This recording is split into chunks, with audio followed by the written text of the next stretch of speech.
अच्छा मम्मी जी, हम लोग ना मॉल जा रहे हैं। मॉल में ना सेल लगी है, तो राजीव को भी अपने लिए जीन्स लेनी है। मैं सोच रही हूँ अपने लिए भी एक दो सूट ले लूँ। और सुबह की एक कटोरी सब्जी रखी हुई है, आप अपने लिए रोटी बना लेना और खा लेना। हम तो मॉल में ही खाना खा कर आएंगे।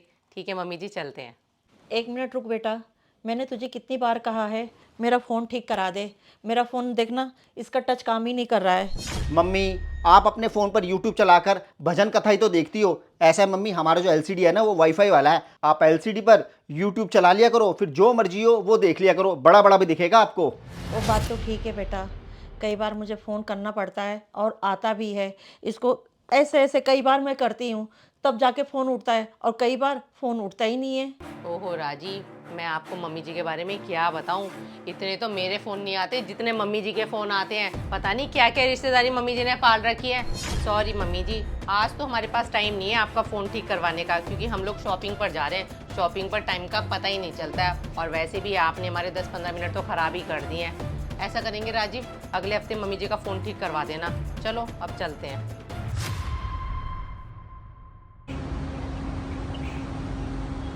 दीदी, आप कैसी बातें कर रही हो? मुसीबत में अपने काम नहीं आएंगे तो कौन काम आएगा? दीदी, आप जीजा जी के साथ बेझिझक हमारे यहाँ पे आ जाओ। ठीक है दीदी, मैं फ़ोन रखती हूँ, आपसे मैं बाद में बात करती हूँ। बेटा, तेरी लुधियाने वाली मौसी और मौसा हमारे पास 1 हफ्ते के लिए रहने आ रहे हैं। क्या? एक हफ्ते के लिए लुधियाने वाले मौसी मौसा हमारे यहाँ आ रहे हैं? लेकिन क्यों मम्मी? वो क्या है ना बेटा, तेरे मौसी के घुटनों में बहुत दर्द रहता है, और लुधियाना में सारे डॉक्टर को दिखा लिया, उनको आराम नहीं हुआ। हमारे करोल बाग में इसका सर्तिया इलाज होता है, इसीलिए बेटा 1 हफ्ता लगातार जाना होता है, तो 1 हफ्ता उनको रुकना ही पड़ेगा। ओहो मम्मी जी, उनको रुकना तो पड़ेगा, लेकिन किसी को आप एक हफ्ते हमारे यहाँ रुकवाओगे? कम से कम हम दोनों से पूछ तो लेते। बहू, इसमें पूछने वाली क्या बात है? दीदी और जीजा जी बाहर के थोड़ी ना है।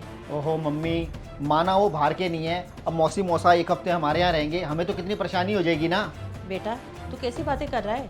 अपनों के लिए थोड़ी बहुत तो परेशानी उठानी पड़ती है। मैंने दीदी से खुद ही कहा था, तू यहाँ पे आ जाएगी तो तेरा इलाज हो जाएगा अच्छे से।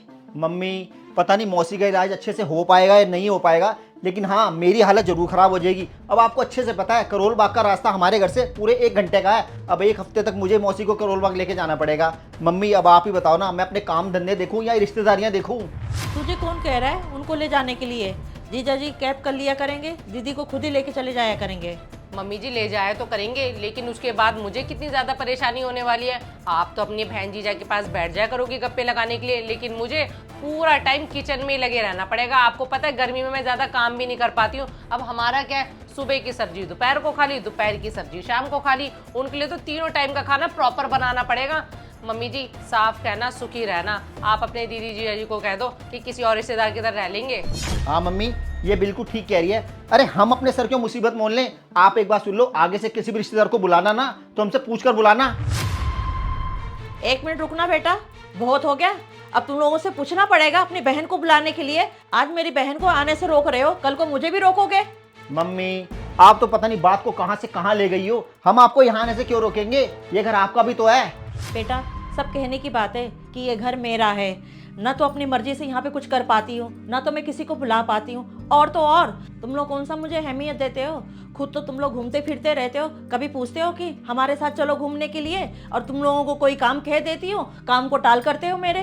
मम्मी, आप हमें बोले जा रही हो, अपना नहीं देख रही हो। हम आपके जो फालतू के काम होते हैं ना बस उन्हीं को टालते हैं। आपका जरूरी काम मैंने आज तक नहीं टाला। रहने दे बेटा, तुम मेरा मुंह मत खुलवा। दुनिया भर के फालतू खर्चे करते रहते हो। अभी पिछले हफ्ते तेरे पापा की पहली बरसी थी। मैंने तुमसे कहा 15-20 रिश्तेदार को बुला के घर में हवन करवा लेते हैं, लेकिन तुम लोगों ने क्या कहा कि मम्मी ये सब फालतू के खर्चे हैं। बेटा, तुम लोगों को मेरी भावनाओं की बिल्कुल भी कदर नहीं है, इसीलिए बेटा मैंने सोच लिया है तुम लोगों से मैं अलग रहूँगी। मम्मी, ये सब कहने की बात है कि आप हमसे अलग रहोगी। 2500 रुपये आपको विधवा की पेंशन मिलती है। अरे विधवा की उस 2500 रुपये पेंशन में आप खाओगी क्या? और 2500 रुपये में तो आपको किराए का घर भी नहीं मिलेगा। बेटा, किराए का घर मैं क्यों लूँ? किराए का घर तो तुम लोग लोगे। तुम लोग ये याद रखना, ये घर ना मेरे नाम है, और गांव की ज़मीन वो भी मेरे नाम है। तुम लोग ऊपर से 2 कमरे घेर के बैठे हो। तुम लोग यहाँ से चले जाओगे तो मेरे दोनों कमरे खाली हो जाएंगे, और मैं इसको किराए पे चढ़ा दूंगी। 15-20 हज़ार रुपये मुझे किराया मिल जाएगा। 10-12 हज़ार रुपये में किसी को रख लूँगी अपनी सेवा करने के लिए। अब तुम दोनों यहाँ से जाने की तैयारी करो। मम्मी, आपको ये क्या हो गया है? आप अपने बहू बेटे को इस घर से जाने को कह रही हो? हाँ बेटा, शायद ये फैसला मुझे बहुत पहले ले लेना चाहिए था, नहीं तो इस घर में मुझे घुट घुट के जीना नहीं पड़ता। अब बस तुम लोगों से एक ही विनती है कि तुम लोग मेरा घर खाली कर दो जल्द से जल्द। प्लीज़ मम्मी जी, आप इस तरीके से हमें घर से बाहर मत निकालो। हम अपने बच्चों को लेकर कहाँ जाएंगे? हम आपसे वादा करते हैं आगे से आपको शिकायत का मौका नहीं देंगे। बस एक आखिरी मौका दे दो अपने बच्चों को। ठीक है बहू, मैं तुम लोगों को आखिरी मौका दे रही हूँ। हाँ, लेकिन इस घर में तुम लोगों को रहना है तो मेरे हिसाब से रहना पड़ेगा, नहीं तो इस घर से भी जाओगी और गांव की ज़मीन से भी जाओगे तुम लोग।